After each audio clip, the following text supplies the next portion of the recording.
રાજકોટના લોકો અને ખાસ કરીને સ્પોર્ટ્સ લવર માટે રાજકોટની એક જાણવા જેવી માહિતી. અત્યાર સુધી રાજકોટમાં કેટલા સ્પોર્ટ્સના ઇન્ડોર સ્ટેડિયમ આવેલા હતા, રાજકોટના બાલભવનમાં અને રાજકોટના સૌરાષ્ટ્ર યુનિવર્સિટી કેમ્પસમાં. પણ હવે રાજકોટમાં શરૂ થઈ ગયું છે SAG એટલે કે સ્પોર્ટ્સ ઓથોરિટી ઓફ ગુજરાત દ્વારા સંચાલિત રાજકોટનું પહેલું એવું મલ્ટીપર્પઝ ઇન્ડોર સ્ટેડિયમ. આના વિશે હું તમને બધી જ વાત ડિટેલમાં આ વિડીયોમાં કરવાનો છું. ચાલો મારી સાથે. અંદર આવતા સૌથી પહેલા આપણને આપણું સ્પોર્ટ્સ ઓથોરિટી ઓફ ગુજરાતનો લોગો દેખાઈ રહ્યો છે અને અંદર આવતા જ આપણને હોલ 2 સામે દેખાઈ રહી છે. અને તમે જોઈ શકો છો કે નેશનલ ગેમ્સનો જે આપણો લોગો છે એ શોર્ટ્સ પહેરેલો લાયન એ અહીંયા રાખવામાં આવેલું છે. તેની સાથે તમે સેલ્ફી પણ લઈ શકો છો. અને એવી જ રીતે હા, અહીંયા કેન્ટીનની પણ વ્યવસ્થા આવેલી છે. ચાલો દેખાડ.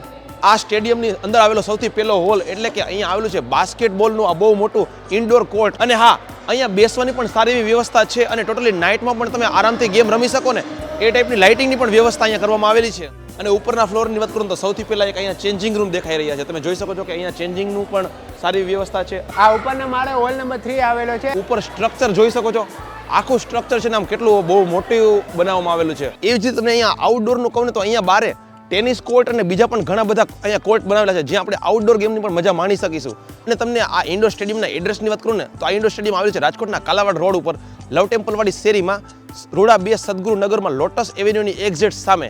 તો તમે પણ આની વિઝિટ કરવાનું ભૂલતા નહીં. અને હા, તમને આપણો આ ઇન્ફોર્મેટિવ વિડીયો કેવો લાગ્યો કોમેન્ટ્સમાં જણાવવાનું ભૂલતા નહીં.